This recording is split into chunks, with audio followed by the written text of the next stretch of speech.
Welcome back, my friends. Today we're going to be looking at water fraction photography, where I'm going to give you some tips, tricks and some ideas. So stay tuned.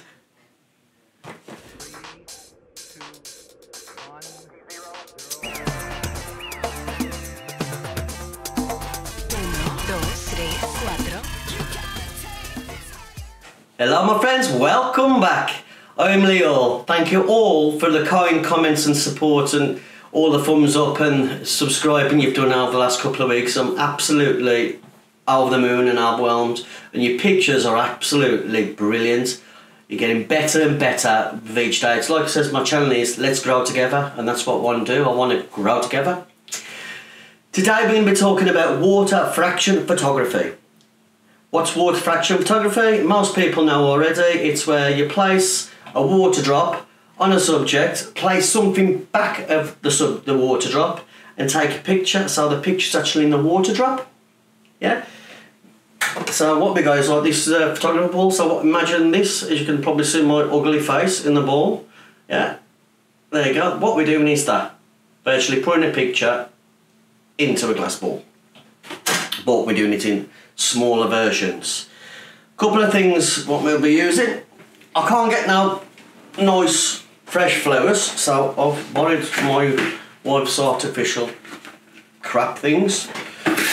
Yep. A lot of people use these sort of flowers, Jabrea daisies. Why do they use these? You can put anything you want back of a water drop. You haven't got to put a flower.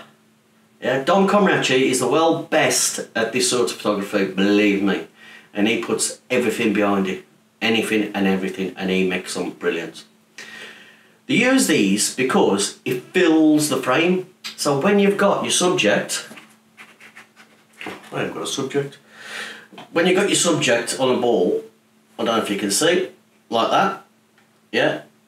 When you're taking a picture, all you can get in the frame is this.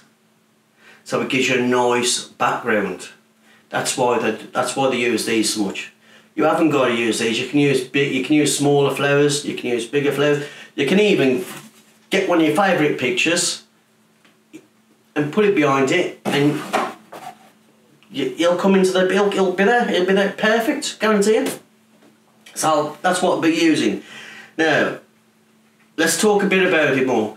To get a perfect water droplet is harder than what you think, because as you know, these are Morbies, yeah, this is perfectly round, yeah, it's perfectly round, just like this photography ball, yeah. So imagine that as your water droplet. The heavier the water droplet goes, the flatter, the bigger the water drop, should I say, the flatter it goes. It's like me. If I stand up now, my belly's going to pop out because gravity takes its toll, and that's the same thing with water. So that's one of the things we need to look at. If you want a perfect water drop, and you want it tiny, you've got to add a tiniest drop you can. That way then, it'll stay perfectly centre and round. The bigger drop you add, the flatter it gets. Like I said, stand up, the gravity takes toll. It's all the same thing. So that's what we'll be looking at. We'll be looking at how to try and get the perfect one, and how to get the nice flat one. Well, not flat, but you know, dome-ish ones. So if you're ready, and you're fed up with me chatting, let's get started. Okay, time to get the setup ready. I've got a blade of grass and this memo clip holders. Just a blade of grass, and all I've done is put it in and bent it over a bit. Now all I'm going to do is drop some droplets on to get how we want. Like I said, the bigger the drops, the flatter the thing is, so I'm going to try and get one in between. Yeah?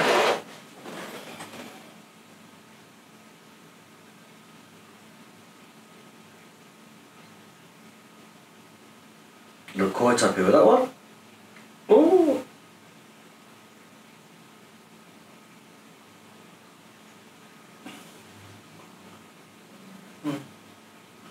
And I'm quite happy with that one. Right, now the water droplets are placed on there, we can add our background. Now don't ask me where I got this from, because this is just from a car boot sale, like I said.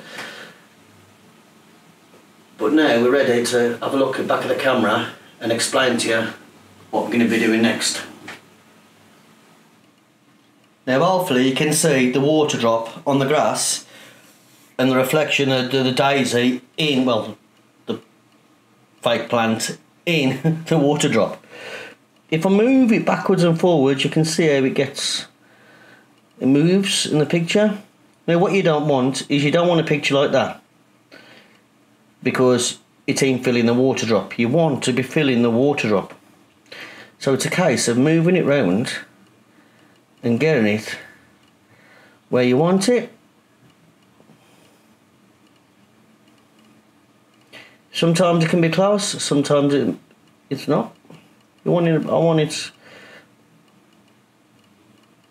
probably something like that. Yeah. Now as you can see there's a white shadow. This is down to the film lights, which I can't do nothing with, because if I try and change it, it means you ain't going to see nothing. So let's take some shots and add some backgrounds and a bit of light to it and see what we get. As you can see the settings on the back of the camera. Now what I'm going to do is I'm going to introduce a torch, but I'm going to use the torch not to shine it on the water drops, but I'm going to shine it on the background. This way then I should get a better looking background. As you can see, if I take one without, I got nothing because I'm on a longer exposure, aren't I? Because like you can see my settings. So now I'm going to push the light on the, like say, on the back of the background and see what we get.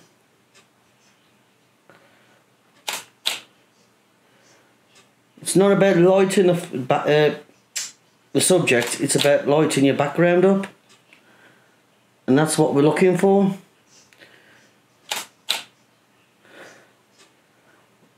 I'm quite happy with some of these, but like I said, you're always going to get that light around the back. There ain't no way you're going to get rid of that, especially with filming cameras on.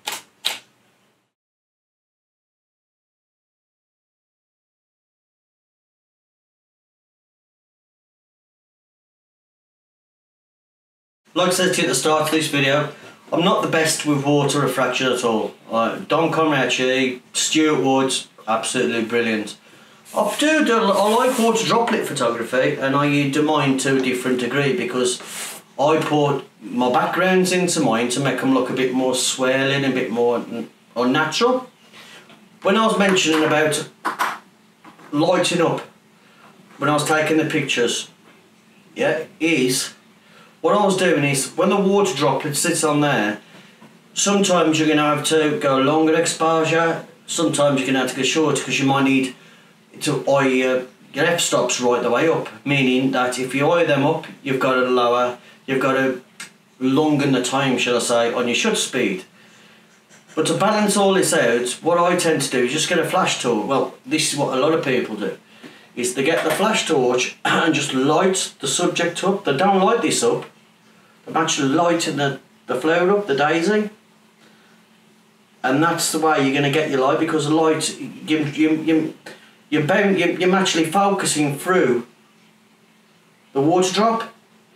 So that water drop's picking all your light up through there, so you don't need it on there. So it's more important about backlighting than it is to light the subject up. There's a bit more to it than that, but that is the basics to water refraction photography. Like I said, it's not the easiest thing, it's not the hardest thing. Some people can get to grips with it straight away, others can't. But that's my look on water refraction. Like I said, Dom Comrachi, Stuart Woods, absolutely fantastic. That's their forte. It's not my forte. But you know, if we don't try or we don't have a go, we never know, do we? To be fair. So you've got to practice and you've got to try. And like I said, it's all about growing together. I'm not the best YouTuber in the world. You know, I'm a working class man, and what I've got is what I've got, and what I use is what I use. But I intend to get better, and I will get better, and that's my aim, that's my goal. If your goal's to get better in one certain subject, let me know. If you want help, let me know. If you want me to do a video on anything else, just ask. drop it in the comment box below. A lot of people are saying, oh, I've just found your videos, you know, I've been searching through. Share it with your friends, share it, because, you know, we're all here together and we will grow together. We are beginners, we are newbies, and when we look back, we can see how well we've done. So if you've enjoyed it, until next time, stay safe and happy snapping.